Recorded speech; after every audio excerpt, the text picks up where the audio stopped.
records or charges? Obama, Biden, Bush were able to deport huge numbers of immigrants, right? And we never had this kind of unrest. We never saw ICE agents coming in, guns blazing, 10 or 15 of them with long guns. We never saw them masked up in American streets. We never saw federal agents roaming the streets asking people about their citizenship status. You're saying status. that the sanctuary city policy did we see isn't a contributing factor? Did we see those things in Trump 1, in Biden, or in Obama? What changed? The only thing that changed is that cities, towns, and counties states have implemented sanctuary cities when Trump was president the first time. Correct, and he didn't deport people at this level. I'm saying at this level. He didn't deport people at the same level as Obama. Obama, as you pointed out, deporter-in-chief. What changed other than the fact that the Democratic Party defends demonizing immigrants and the fear that surrounds them? I'm asking you, what changed other than sanctuary city policies, the reposturing of the Democratic Party to defend every single person? Why did ICE agents not need to wear masks in Trump 1? Because people weren't assaulting and hitting ICE agents. Is it not true that vehicular attacks on ICE agents are up 3,600% this year? Is that not true? Well, is it not true that there are way more ICE agents in American cities than there have ever been? So, I mean, you would imagine that if that's the case, you would also see a corresponding interactions between ICE. If they used to have compliance with law enforcement, local law enforcement, and now they don't, it obviously takes more people to execute the law. Joe, I think that's totally disingenuous. It's not. It is not the case that the only reason that we're seeing ICE interacting with the public is because of sanctuary cities. It is also because ICE is actually just interacting with the public way more now than they ever have, and they're doing so masked. They're doing so by conducting sometimes random checks. We know that because they tell us that is what they are doing. I'm not making this up. The last up. administration They are put some of these people that their in migrant shelters and protected them. is to go out and to stop people at Home Depot. Democrats supported deportations under Obama because the numbers were manageable. But under Biden, the border blew up. But they never said anything over this large amount of deportations that we saw under Obama. What are your thoughts? When Americans think about deportation now, they think about ICE or federal law enforcement coming in and getting people from their homes, work, church, off the street.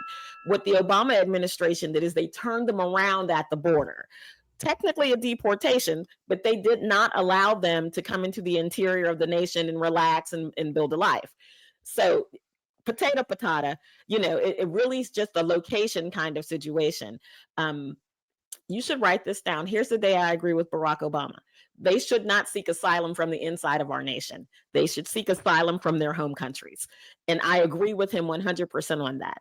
Under Joe Biden, however, the onus was no longer on preventing people from coming into the country. They wanted as many as would come to shore up their base, to guarantee votes, to expand their districts, to get more tax money, because census doesn't count just Americans. The census counts persons. Any person living in a district, that district gets federal dollars based on population. So they were flooding the zone in California and New York and all the places that are very blue. They are already gaming the system. They were already grifting us, and we could not do anything about it. Now, President Trump is trying to right the ship. Unless you work in immigration, you're not going to pick up on the nuances of that.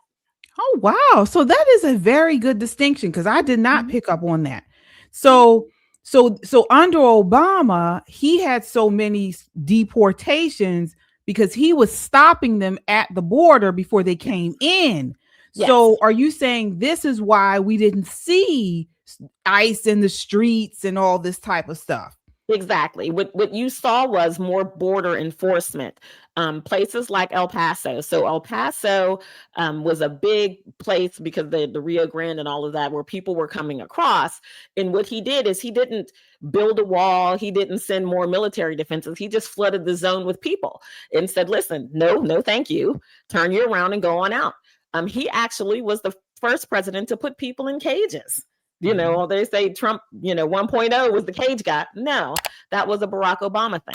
So all of this to say, what happened on the border during this Democratic administration of Barack Obama stayed on the border. It stayed on the border. And I think in that regard, he was pretty smart, because the interior of the country had no idea. They had no idea what was going on. They had no idea about children in cages. They had no idea about unaccompanied minors flooding the border. They had no idea about the boys and the girls that had been molested on their way over. It wasn't a news story because people didn't see it.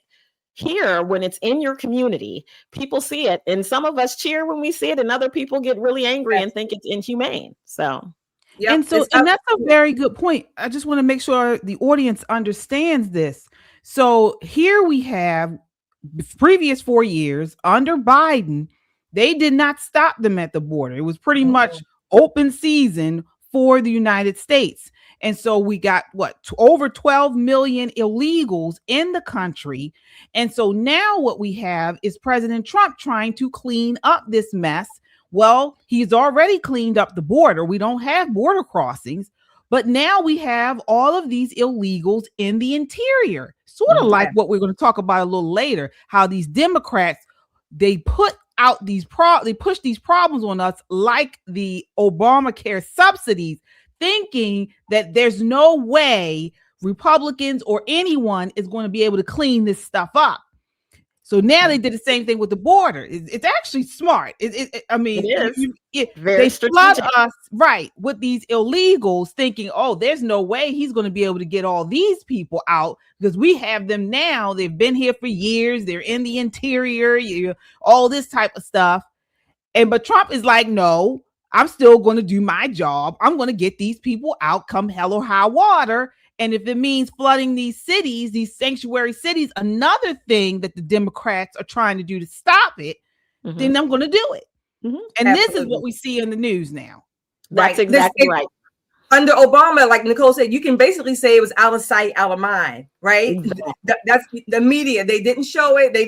Maybe they didn't know it, but certainly wasn't shown. But I was looking back today, and this is what I wanted to say. In history, we have a few presidents, Democrat presidents, who deported or removed more than the next Republican president. For instance, Woodrow Wilson, a Democrat, according to the Cato Institute, he removed during his 8 years in office, he removed about 165,000 immigrants, illegals. The next Republican president, Harding, moved about 60,000. That was another thing with the Democrat Franklin Roosevelt. He removed about 172,000. Franklin Roosevelt. And after that, the Democrat, Dwight Eisenhower, removed about 110,000. So there's in history, it's not unknown that Democrats have removed more, again, out of sight, out of mind. Of course, maybe there were not policies like we have today, literally going in to remove people. But again, this problem, I said it before, it's been brewing, particularly under Biden. Under Biden, things surged astronomically. And now we are just, at the very least, trying to get a rein on it. Yeah, agreed. Yeah, that's what it is. Yeah, that's basically what she said. Yeah. Absolutely. Folks, as you come in, hit that like button. It helps to get this video out in front of a wider audience, and we appreciate the support. Hit that like button. We don't have the backing of MSNBC or MSN Now, CNN, all of these other stations, these larger channels. So you guys are our army. You guys are our support. We really appreciate you doing that.